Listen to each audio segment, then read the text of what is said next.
हैं बुलेटिन का बाकायदा आगाज करेंगे और सबसे पहले जिक्र करेंगे रूडा फैक्ट रिपोर्ट में बड़े बड़े इंकशाफात की।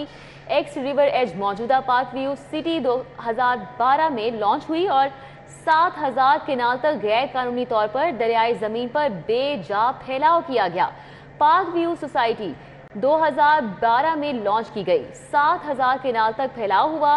रूडा की जानिब से मजीद कहा जा रहा है कि पहले Park View X River Edge को गैर कानूनी लिस्ट में शामिल किया गया। आपको अपडेट कर रही हैं रूडा फैक्ट चेक रिपोर्ट के हवाले से। रिपोर्ट में बड़े बड़े इंकशाफात हुए हैं। पार्क व्यू सोसाइटी 2012 में लॉन्च हुई, 7000 कनाल तक उसका फैलाव है। रूडा की जानिब से कहा गया है कि पहले Park View X River Edge को गैर कानूनी लिस्ट में शामिल किया गया। एलडीए ने 11 दिसंबर 2012 को स्कीम पर मेगा ऑपरेशन लॉन्च किया। एलडीए टीम पर तशद्दुद करने पर डेवलपर्स पर मुकदमा भी दर्ज हुआ। हमारे साथ दुर नायाब मौजूद हैं, मजीद तफसीलात हम उनसे जानेंगे। दुर नायाब, आगाह कीजिएगा इस हवाले से। जी बिल्कुल, रिवर रावी अथॉरिटी की जाए जो फैक्ट फाइंडिंग रिपोर्ट है उसमें बड़े बड़े इंकशाफात हुए हैं और पार्क व्यू सोसाइटी के बारे में उनकी फैक्ट फाइंडिंग रिपोर्ट जो कि एक्स रिवर एज थी उसमें ये बताया गया कि सबसे पहले एलडीए ने Park View X River Edge को गैर कानूनी लिस्ट में शामिल किया था जब रूटा का वजूद नहीं था। फिर एलडीए ने 2011 में दिसंबर के महीने में इस स्कीम के खिलाफ मेगा ऑपरेशन किया, जहां पे एलडीए की टीम जिसमें अफसरान भी थे उनको बरहना करके तशद्दुद का निशाना बनाया गया और जिस पर डेवलपर के खिलाफ जो है वो मुकदमा दर्ज किया गया। फैक्ट फाइंडिंग रिपोर्ट में ये बताया गया कि विजन डेवलपर के नाम से ये अराजी पहले ओल्ड एज बेनिफिट डिपार्टमेंट को 2 अरब 60 करोड़ के मुआहदे के तहत बेची गई। रिपोर्ट के मुताबिक सिक्योरिटी एक्सचेंज कमीशन की शिकायत पर नैब ने 3 मरतबा मालिकान को तलब किया, जिसमें साबिक सीनियर सूबाई वजीर हैं उनको भी तलब किया गया था। विजन डेवलपर ने बुरी शोहरत मिटाने के लिए इसके बाद रिवरेज के नाम से फेज 2 बगैर मंजूरी लॉन्च किया था। फैक्ट फाइंडिंग ये भी कहा गया कि एलडी ने स्कीम की गैर कानूनी फैलाव को रोकने की कोशिश की थी जो नाकाम हुआ था। इस हवाले से एलडी ने जो अपनी रिपोर्ट में लिखा था कि स्कीम फ्लड एरिया में है और रिवर बेल्ट में होने की वजह से इस पर 2010 के नोटिफिकेशन जो कि स्कीम फ्लड एरिया का होता है उसके खिलाफ वर्जी के इल्जाम है। उसके बाद ये भी कहा गया था कि स्कीम मास्टर प्लान 2004 का 2021 के लिए जो बनाया गया था उसकी भी खिलाफ वर्जी की थी, जिसकी वजह से एक्सटेंशन रोकी गई थी और मजबूरी तौर पर 700 कनाल से जायद इसकी वसूली मंजूरी थी, जबकि इसका जो फैलाव है वो मजीद दरियाई जमीन पे 7000 कनाल से जायद तक हो गया। अब ये फैक्ट फाइंडिंग रिपोर्ट के मुताबिक रूडा ने इसको गैर कानूनी डिक्लेयर किया और तर्जमान के मुताबिक आइंदा चंद दिनों में तामीरात पर गैर कानूनी जो की गई हैं उस पर कार्रवाई की जाएगी। जी तो अगला दुर नायाब कानूनी स्टेप क्या होगा? चंद दिनों का टाइम फ्रेम दिया गया है, कब तक बाकायदा आगाज कर दिया जाएगा यहाँ पर कार्रवाई का, तामीरात में स्मार्ट कर दी जाएंगी? जी गुज़िश्ता महीने भी इस पे कार्रवाई की कोशिश की गई, जिसके बाद ऑपरेशन जो है वो काफ़ी मुश्किल हुआ और वहाँ पे रूडा की टीम और सरकारी एहलकारों को तशद्दुद का निशाना भी बनाया गया, जिसमें एक और मुकदमा दर्ज किया गया, रूडा की जानिब से करवाया गया है। अब रूडा हुकाम का ये कहना है कि कुछ दिनों के अंदर अंदर एक मेगा ऑपरेशन लॉन्च किया जा रहा है और उस हवाले से सीओ रूडा से भी हमारी बात हुई है, तो उनका भी ये कहना है कि हम इस पे एक बड़ा ऑपरेशन लॉन्च करेंगे और जो जमीन दरियाई पट्टी पे है, जो रूडा की जमीन है, उसको 100% वागुजार कराया जाएगा और हाई कोर्ट के हुक्म है इस पे तो तामीरात नहीं हो सकती, उसके हुक्म की जो सही इत्तला है उसको बरकरार रखा जाएगा और तमाम तामीरात को गिराया जाएगा। जी ठीक है, बहुत शुक्रिया दुर नायाब, हमारे साथ थे, तफसीलन आगाह कर रहे थे। आपको बताएं कि तरबेला फॉर प्रोजेक्ट में $753 मिलियन की मुबैना करप्शन की शिकायत आई हैं। साबिक चेयरमैन वाबडा मुजम्मिल हुसैन एक बार फिर से नैब के रडार पर आ गए हैं। नैब ने साबिक चेयरमैन वाबडा मुजम्मिल हुसैन को 20 जून को तलब किया था। मुजम्मिल हुसैन को पेश होने के लिए कॉल अप नोटिस भी जारी कर दिया गया है। साबिक चेयरमैन वाबडा को इख्तियारात से तजावुज करने पर तलब किया गया है। Lieutenant general retired Muzammil Hussain को पहले भी तलब किया गया था। राव दिलशाद हुसैन हमारे साथ मौजूद हैं, मजीद बात उनसे कर लेते हैं। बिल्कुल जी, सूरत कुछ इस तरह से कि साबिक चेयरमैन वाबडा lieutenant general retired Muzammil Hussain को एक मतलब फिर नैब ने बुलावा जो भेजा है। आपको बताएं कि नैब लाहौर ने तरबेला फोर प्रोजेक्ट में $753 मिलियन की मुबैना करप्शन की शिकायत पर तलब किया है साबिक चेयरमैन वाबडा lieutenant general retired Muzammil Hussain को, जबकि जो उन पर इल्जाम आयद किए गए तो 753 मिलियन के इल्जाम हैं, जबकि दूसरी जानिब पर इख्तियारात से तजावुज करने के इल्जाम भी आयद किए गए हैं और तरबेला 4 हाइड्रो तोसी मनसूबे में माली बेजातियों से मुतल्लिक भी इल्जाम आयद किए गए हैं। उन्हें आइंदा पेशी पर मतलूबा डॉक्यूमेंट्स और असाजात की मुकम्मल तफसीलात जमा कराने की हिदायत जारी की गई हैं। डिप्टी डायरेक्टर कंप्लेंट सेल नैब लाहौर कुदसिया के रूबरू उनको पेश होने के लिए कॉल अप नोटिस जो है वो जारी किए गए हैं। आपको बताएं कि मुजम्मिल हुसैन को कबल अजी 20 जून को भी तलब किया गया था, जिसमें उन्होंने पेश होकर अपना मौकफ जो है वो नैब इन्वेस्टिगेशन टीम के सामने रखा था। और उसी वक्त जब मीडिया से गुफ्तगू की थी नैब लाहौर हेडक्वार्टर के बाहर, तो उसमें उन्होंने तमाम तर इल्जामात की तरदीद की थी और ये जरूर अलबत्ता कहा था कि आइंदा भी अगर नैब किसी भी किस्म की तहकीकात के हवाले से तलब करेगी तो वो जरूर पेश होंगे। फिलहाल अब दोबारा तलब किया गया है और नोटिफिकेशन के मुताबिक अक्टूबर में किसी भी रोज सुबह 10 बजे वो डिप्टी डायरेक्टर कंप्लेंट सेल नैब लाहौर के सामने पेश होकर अपना मौकफ जो है वो दे सकते हैं, जबकि जो लास्ट टाइम उनको परफॉर्मा दिया गया था असाजात की तफसीलात का, वो भी जमा कराने के पाबंद होंगे। जी बहुत शुक्रिया आपका राव दिलशाद हुसैन। कि कलमा चौक अंडरपास की तामीर 9 के लिए ट्रैफिक प्लान जारी कर दिया गया है। CBD ब्लू वार्ड की ट्रैफिक डाइवर्जन प्लान के लिए मुलाकात। टेक्निकल टीम ने तामीर के दौरान डाइवर्जन प्लान की वजाहत की। बरकत मार्केट से लिबर्टी मार्केट की तरफ ट्रैफिक रवा रहेगी। फिरदौस मार्केट से सर्विस लेन अलीजेब रोड से चलाई जाएगी।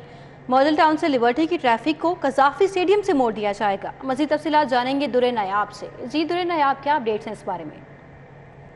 जी बिल्कुल, सेंट्रल बिजनेस डिस्ट्रिक्ट अथॉरिटी अब तामीर 9 कर रही है। कलमा चौक से CBD के अंदर और बाहर आने वाली ट्रैफिक के लिए नया बुलेवार्ड तामीर होगा, जिसमें 2 स्टेजेस अंडरपास शामिल किए गए। इस हवाले से CBD और ट्रैफिक पुलिस ने मुश्तरका तौर पर कलमा चौक की प्लान के लिए ट्रैफिक प्लान जारी कर दिया है। इस हवाले से जो CBD की टेक्निकल टीम है उन्होंने ट्रैफिक पुलिस को इत्तेमाद में लेकर ये प्लान जारी किया है। तमीर के पहले मरहले में मेन बुलेवार्ड की एक सड़क बरकत मार्केट से लिबर्टी मार्केट की तरफ जाने वाली ट्रैफिक के लिए खुली रहेगी।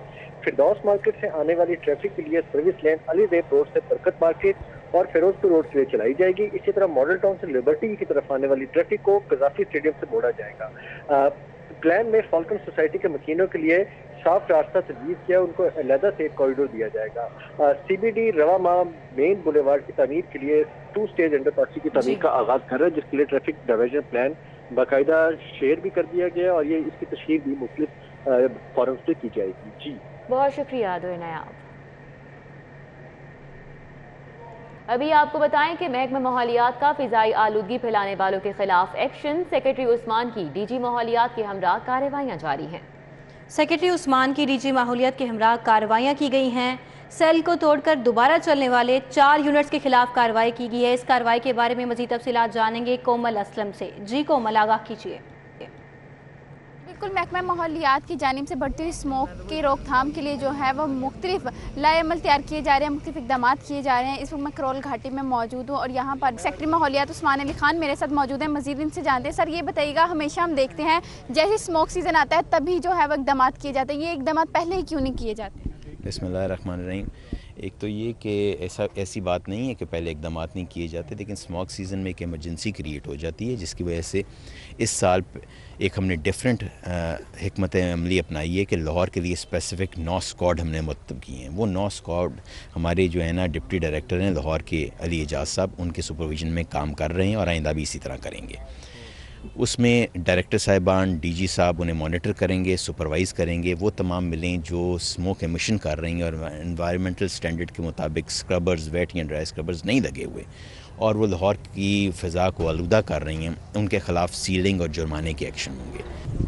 जी बिल्कुल, जो सेक्रेटरी माहौलियात है उस्मान अली खान की जानिब से हमें ये बताया गया है कि यहाँ पर इकदाम भी किए जा रहे हैं प्रॉपर तरीके से, मुस्तकिल बुनियादों पर जो है वह हल भी निकाला जाएगा।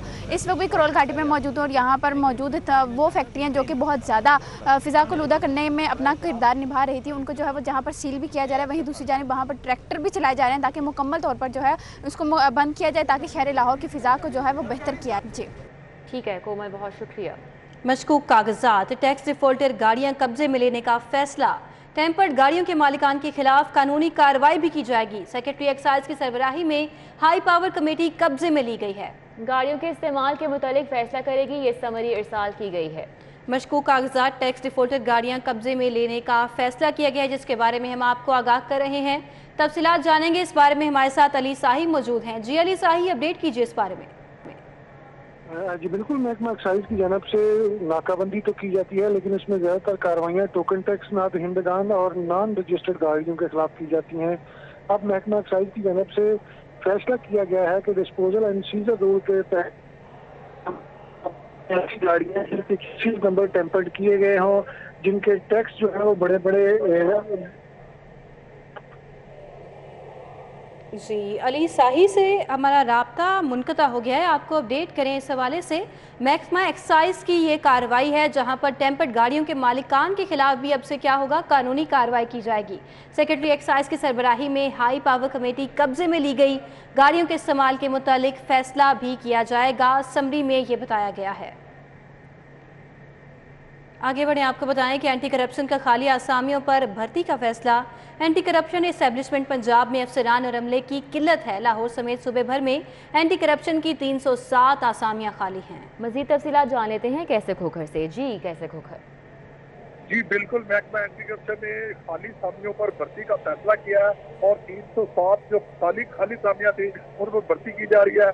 जिन खाली सामियों पर भर्ती की जा रही है इनमें deputy director technical, assistant director legal, assistant junior clerk, data entry operator जो खाली सामियां भर्ती की जाएगी। जबकि ग्रेड 16 और ग्रेड 17 से की जो भर्ती है वो पब्लिक सर्विस कमीशन के जरिए भर्ती होगी और ग्रेड 16 से नीचे की जो भर्ती है वो महकमा में भर्ती की जाएगी। इस हवाले से डीजी एंटी करप्शन का कहना है कि ये भर्ती का अमल जो है ये इसी बार शुरू कर दिया जाएगा और पब्लिक सर्विस कमीशन को भी रिक्वेस्ट भेज दी जाएगी ताकि नई भर्ती हो सके। जी बहुत शुक्रिया कैसर खोखर, एडिटर ब्यूरोक्रेसी हमें अपडेट कर रहे थे। आपको बताएं कि पंजाब जुडिशल एकेडमी से मजीद 29 सिविल जजेस से तरबियती कोर्स मुकम्मल हो गए। 37वें बैच के 29 सिविल जजेस ने 6 रोज़ा तरबियती कोर्स मुकम्मल कर लिया है। मलिक अशरफ से मजीद डिटेल्स जान लेते हैं। मलिक अशरफ, आगाह कीजिएगा। जी बिल्कुल, लाहौर में सूबा भर के जिली अदालतों के जजेस का general trainer program Punjab judicial academy में जारी है और हर पीर के रोज तमाम जो जिली अदालतों के जजेस हैं, सिविल जजेस, उनकी 24 से लेकर 30 तक उनकी जो तादाद होती है वो जनरल ट्रेनिंग प्रोग्राम का आगाज करती है और कैम कम डीजी जुडिशल एकेडमी अशतर अब्बास उनकी इफ्तिताही तकरीब से भी खिताब करते हैं और आगाज मुकासब बताते हैं। और आज भी 29 जो सिविल जजेस हैं उनके जो कोर्स जिन्होंने मुकम्मल किया था उनकी इफ्तिताही तकरीब हुई है और इस अलविदाई तकरीब में कैम मकाम डायरेक्टर जनरल अशतर अब्बास ने उनमें सर्टिफिकेट तकसीम किए हैं। कैम मकाम डीजी जुडिशल एकेडमी अशतर अब्बास ने जनरल ट्रेनिंग प्रोग्राम के आगाज मुकासब से उन्हें आगाह किया और उनमें सर्टिफिकेट भी तकसीम किए। डायरेक्टर जनरल अशतर अब्बास का ये कहना था कि ये जो जनरल ट्रेनिंग प्रोग्राम है इसका मकसद जड़ी अदालतों के जजेस की ज़हनी इस्तेदाद कार में इजाफा करना है। चीफ जस्टिस की हदायत पे इसलिए ये ट्रेनिंग कोर्स करवाए जा रहे हैं। जो जजेस हैं जिन्होंने कोर्स हासिल किया है इसमें लाहौर में दीगर जिला के। जी बहुत शुक्रिया मलिक अशरफ, आपने हमें अपडेट किया कोर्सेज के हवाले से। ट्रांसजेंडर बिल पास कराने का इल्ज़ाम, साबिक स्पीकर अयाज सादिक के खिलाफ इंदराजी मुकदमा की दरख्वास्त। अदालत ने दरख्वास्त पर समाअत 1 नवंबर तक मुलतवी कर दी है। एडिशनल सेशन जज मुदस्सिर उमर बोदला ने केस की समाअत की है। आपको अपडेट कर रहे हैं। शहरी हुमायूं खान ने अयाज सादिक के खिलाफ दरखास्त दायर की थी। अदालत ने पुलिस की रिपोर्ट आने पर वकला को बहस के लिए तलब कर लिया है। ट्रांसजेंडर का बिल पास कराने के इल्ज़ाम पर साबिक स्पीकर अयाज सादिक के खिलाफ इंदराज मुकदमा की दरखास्त। अदालत ने दरखास्त पर समाअत 1 नवंबर तक मुलतवी कर दी है। इस समाअत के बारे में तफसीलात जानेंगे। शाहीन अतीक हमारे साथ मौजूद हैं। जी शाहीन अतीक। जी एडिशनल सेशन जज की अदालत में आज अयाज सादिक जो साबिक स्पीकर है इनके खिलाफ जो अंदाज मुकदमे की दरखास्त आई थी उस पर कार्रवाई जो है वो 1 तक मुलतवी कर दी गई है। अदालत के अंदर हुमायूं खान नामी शख्स थे, उनकी तरफ से दावा दायर किया गया था कि ट्रांसजेंडर का जो बिल कौमी असम्बली में पास किया गया है वो उसकी वजह से मुसलमानों के जो है मुसलमानों के लिए अच्छे ख्यालात उनके नहीं है और हम अजियत जो है वो पहुँचाई गई है। इस पर अदालत की तरफ से इस राय के यहाँ पर पर्चा दर्ज करने का हुक्म दिया जाए। अदालत ने दरखास्त मुतल्लिका पुलिस से रिपोर्ट मांगी थी, रिपोर्ट आ गई है जिस पर अदालत ने आइंदा तारीख के ऊपर यासीन भट्ट जो उनके वकील हैं उनको बहस के लिए तलब किया है। ठीक है, बहुत शुक्रिया शाहीन अतीक।